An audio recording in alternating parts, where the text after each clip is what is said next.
Μάρτινς θέλει να μπει στην περιοχή. Παίζεται, λέει ο Θάνος. Διαμαρτύρονται εδώ οι γηπεδούχοι για ανατροπή στον Ροτζέριο Μάρτινς. Εδώ νωρίτερα πάει ο Παπαστεριανός στον αντίπαλό του. Χουανίτο ψάχνει τον Χούλη με πολύ ωραία μεταβίβαση. Κατέβασε ο Ισπανός, γυρίζει ο Μάρτιν σε θέση βολής πάνω στο Σανκαρέ. Νέο σουτ, out. Μίσελ κλείστηκε από δύο αντιπάλους, έκλεψε ο Περόνε. Μπρέσκα.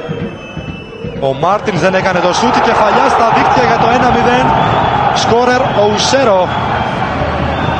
Εδώ παρουσιάστηκε κενό στο κέντρο άμυνας του Άρη.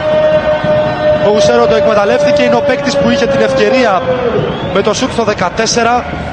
Αυτός ανοίγει το σκορ στο 31.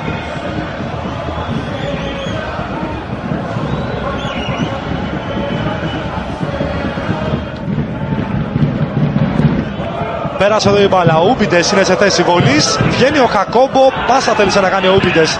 Ο Σανκαρέ, η επέμβαση του Χακόμπο. Μάρτινς έχει χώρο για σουτ, κόντρα ρε η μπάλα, έξω, κόρνερ.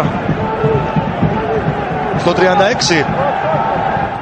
Περόνε, ο Μπρέσκα απέναντι στον Βελίδη, ευκαιρία για τον Αστέρα, χάνεται από τον Μάριο Μπρέσκα.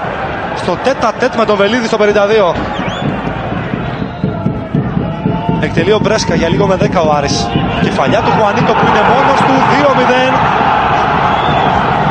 Offside, υπόδειξη του βοηθού, υψωμένη σημαία, δεν υπάρχει γκολ. Ξανά η εκτέλεση από τον Μάριο Μπρέσκα. Κεφαλιά του Χουανίτο.